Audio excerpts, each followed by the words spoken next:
You know that feeling when you're staring at a menu, scrolling Netflix, or you're planning your weekend and suddenly everything feels like a huge decision, like no choice is ever the right one? That's FOBO. FBO. That's the fear of better options. And it's sneaky because it doesn't just make you pause, it makes you completely freeze. You are stuck wondering, is there something better out there?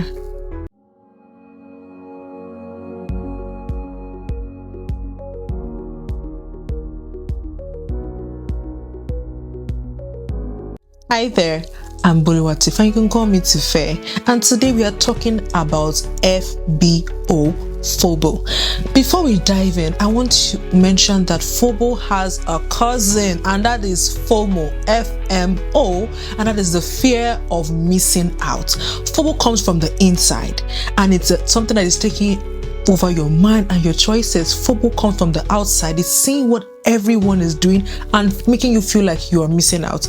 And in this video, we're going to focus on FOBO, but keep FOMO little at the back of your mind because we're going to explore that next time. FOBO about FOBO is that internal hesitation where no choice feels good enough.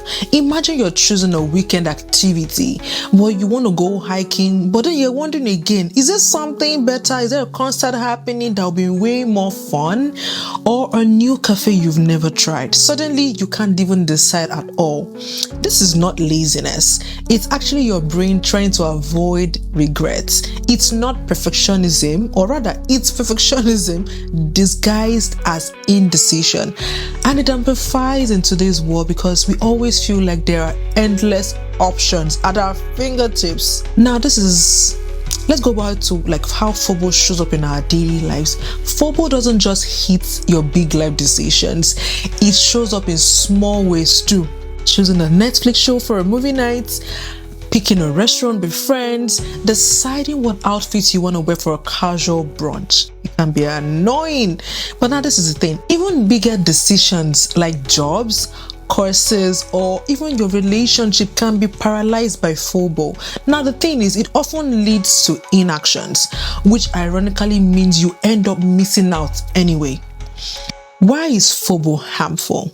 The danger of FOBO isn't just about the wasted time. It is stress, it is anxiety, and it's nagging that sense of regret in your brain.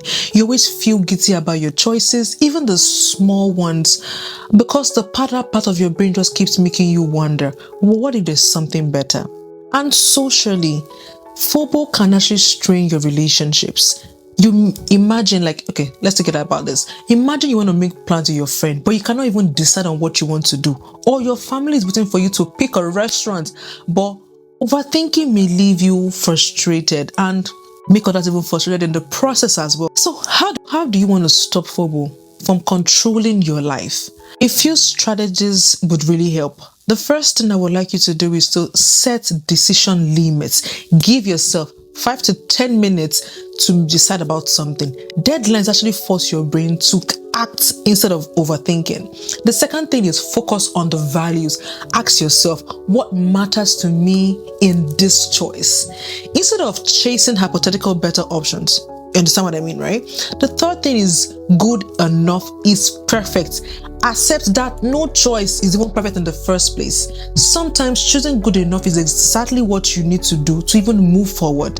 Here's a quick example. I used to spend hours trying to pick weekend plans because I wanted them to just be perfect. One weekend, I set 10 minutes decision timer, and the thing I actually even ended up picking was what ended up being the most fun weekends in months. The lesson here is FOBO is about fear. It's not the reality. Now let's link FOBO and FOMO very quickly. Now remember I mentioned earlier that FOMO has a cousin who is FOBO, right? Now, while FOBO that we talked about keeps you stuck in your own indecision, FOMO pulls you outward, always chasing experiences that others are having. Now, understanding FOBO helps you make choices calmly. Understanding FOMO helps you stop comparing yourself to others. In part 2, we'll dig into FOMO properly and we can see why it steals your happiness if you let it. If this video resonated with you, please comment below and tell me with one area in your life where FOBO actually slowed you down or where it's slowing you down. Let's make sure to check out for part 2 on FOMO, and it's going to give you exactly what you need to help you in this journey as you move on in life. I will see you guys in the next part and video. Have a good one, guys. Be good. Bye.